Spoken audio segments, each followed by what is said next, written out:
Flamengo tem baixas importantes para o restante da temporada. Corinthians muito perto de Cuejá. Botafogo contrata o volante do Atlético Mineiro. Semana decisiva para Santos acertar com reforços e muito mais. Meu nome é Alvin e essas são as notícias de hoje. Exames confirmam lesões de Vinha e Cebolinha e Flamengo terá baixas importantes para o restante da temporada. Everton Cebolinha rompeu o tendão de Aquiles da perna direita e não vai mais jogar em 2024 com a camisa do Flamengo. O tempo de recuperação é estimado entre 4 a 6 meses. Vinha também teve uma lesão, a dele no joelho, e ele também vai ter que ser operado. O tempo de recuperação só vai poder ser estimado depois da cirurgia, mas muito provavelmente Vinha também só vai voltar a jogar em 2025. Cebolinha saiu de campo aos 11 minutos de jogo. Já Vinha entrou aos 15 minutos do segundo tempo, sofreu a lesão no joelho e mesmo depois do gol do Palmeiras ele continuou em campo meio que para fazer número ali e tentar ajudar o Flamengo, só que ele se arrastou em campo. O Flamengo agora vai precisar ou se reforçar ou fazer com que Tite tire o famoso coelho da cartola. Atalanta faz oferta milionária para tirar o Wesley do Flamengo. Muito provavelmente o Wesley está fazendo seus últimos jogos com a camisa do Flamengo, já que o Atalanta aumentou a proposta pelo jogador. O clube aumentou a proposta para 16 milhões de reais fixos, ou 96 milhões de reais, e mais 4 milhões de euros, mais 24 milhões de reais, caso o jogador consiga atingir as metas estabelecidas em contrato. O Flamengo recusou as primeiras investidas de proposta do clube italiano, mas agora parece que não vai conseguir mais segurar. O jogador deve viajar para a Europa nos próximos dias para fazer exames médicos e assinar com o clube da Itália. Vale lembrar que o Flamengo recusou uma proposta nos últimos meses de 12 milhões de euros do Bournemouth na Inglaterra. Depois disso, renovou o contrato do jogador até o final de 2028. Emiliano cita esforço redobrado do Corinthians para contratar Cuejá. O Corinthians segue buscando a contratação de Cuejá. Depois do empate contra o Bragantino em 1-1, o assistente técnico do time do Corinthians falou sobre a situação. O clube está fazendo um esforço enorme, mas não depende do clube, depende do jogador e do time que ele está. Não podemos esperar sempre, estamos fazendo esforço para trazê-lo, mas não depende apenas de nós, depende dos outros. Cuejá é o principal nome pedido pela comissão técnica do Timão, que conhece o atleta da época do futebol árabe. O jogador de 31 anos que aqui no Brasil já vestiu a camisa do Flamengo, chegaria no Corinthians como status titular, né?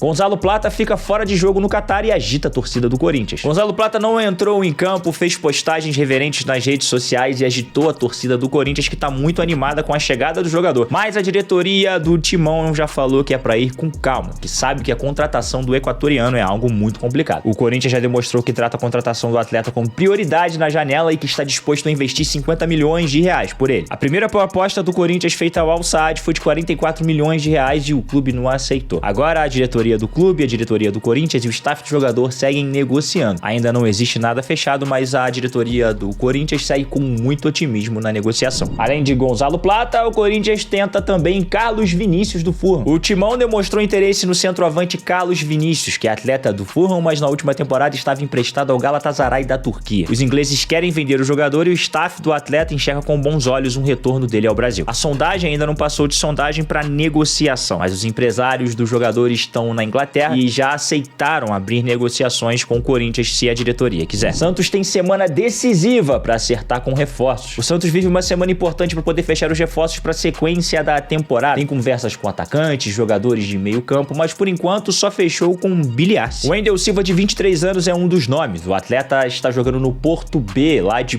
Portugal. O Santos sugeriu uma contratação com empréstimo e obrigação de compra e os valores seriam variáveis dependendo do que o jogador atingir nas cláusulas de contrato. O Santos está disposto a pagar 500 mil euros ou 3 milhões de reais pelo empréstimo do jogador e esse valor seria abatido numa futura contratação definitiva. Outro reforço que tem negociação em andamento é o atleta de 30 anos chamado Yusufa, jogador que nasceu na Gâmbia. O africano joga num time chamado Al Marquia e está negociando com o Santos, mas a negociação ainda não andou tanto ao ponto do Santos anunciar o atleta. O jogador tem a possibilidade de atuar como ponta no Santos, mas também pode jogar centralizado. Além dos atacantes, o Santos negocia com o goleiro Renan do Juventude e ainda também pode ir ao mercado para trazer mais um meio-campista. Após novela, Internacional encaminha a venda de Vitão. O Inter tem mais uma baixa em seu elenco e Vitão não foi nem relacionado para o jogo contra o Atlético Paranaense. Na verdade, ele foi tirado dos relacionados. Apesar do contrato entre as partes ainda não estar assinado, Vitão já saiu até de Porto Alegre e deve assinar sim o contrato com o Bet nos próximos dias. A negociação gira em torno de 48 milhões de reais que vão cair na conta do Internacional e a outra parte dos 20% dos direitos econômicos que não detém ao Internacional vão para outro lugar. O Flamengo faz proposta por Carlos Alcaraz do Southampton. Em busca de mais um meio-campo, o Flamengo fez uma proposta de 18 milhões de euros, aproximadamente 109 milhões de reais, pelo jogador Carlos Alcaraz. O jogador chegaria para ser opção nas posições de Arrascaeta Arrascaeta e também De La Cruz. O jogador atua tanto como um camisa 8 como também um armador da equipe. Everton Ribeiro é destaque absoluto no Bavi 499. Uma cena curiosa tomou conta do último Bavi. Isso porque Everton Ribeiro tomou uma joelhada no rosto, saiu para ser atendido, voltou em campo, marcou o gol e foi substituído. Bahia recusa oferta milionária do Atlanta United por Biel. O Atlanta United da MLS ofereceu 45 milhões de reais por Biel do Bahia, mas os valores não agradaram o clube. Além do Atlanta United, o Pachuca do México também tentou a contratação de Biel. Só que o Atlanta United fez 3 propostas oficiais para a diretoria do Bahia e as 3 foram rechaçadas imediatamente. Botafogo perde 2 jogadores suspensos para decisão contra o Flamengo no domingo. Lucas Halter e Marçal receberam seu 3º cartão amarelo na derrota do Botafogo contra o Juventude e estão fora do clássico. Por outro lado, o Arthur Jorge vai ter o reforço de Tietê e Luiz Henrique, que cumpriram suspensão automática contra o Juventude. Após pedir para sair, Damian Soares segue na lista do Glorioso para Libertadores. Damian Soares pediu para deixar o Botafogo e conversou com a diretoria alegando que não estava feliz no Rio de Janeiro e que não tinha conseguido se adaptar à cidade. O Botafogo não engoliu a história e deixou o jogador inscrito na Libertadores. Fato esse que faz com que ele se afaste de ser negociado com o Peñarol, já que o clube queria contar com ele imediatamente para a Libertadores. O jogador está afastado do elenco do Botafogo. O Peñarol continua interessado no atleta, mas a questão é que eles queriam uma solução imediata para Damian Soares já sair do Botafogo e já começar a jogar lá agora. O Botafogo agora só vai poder negociar Damian Soares com o Peñarol caso os clubes passem para a quarta de final da Libertadores. Após pedido de Damian para sair, o Botafogo descobriu que o Peñarol chegou diretamente com Damian Soares para poder negociar. E com isso o atleta forçou uma saída do Botafogo e obviamente isso não agradou a diretoria do clube. O uruguaio tem contrato com o Glorioso até 2025 e a posição da equipe é que ele só vai sair do Botafogo se a multa rescisória de contrato for paga. Botafogo acerta a contratação de volante do Atlético Mineiro. O Botafogo contratou o volante Paulo Gustavo do Atlético Mineiro de apenas 19 anos. O contrato será até junho de 2026. Paulo Gustavo completou toda a sua formação com a camisa do Atlético Mineiro, onde estava desde o Sub-14. Ele atuava pelo Sub-20 da equipe e sempre demonstrando muita habilidade na posição de volante. Inclusive marcou 2 gols nas últimas 10 partidas. A curiosidade é que o jogador já vai poder fazer a sua estreia com a camisa do Botafogo na próxima semana pelo Campeonato Brasileiro de Sub-20, logo contra o Atlético Mineiro. E você que nos assistiu até aqui, o que você achou das notícias de hoje? Não esquece de deixar o seu like e também o seu comentário, que é muito importante pra gente. Meu nome é Alvin e até a próxima.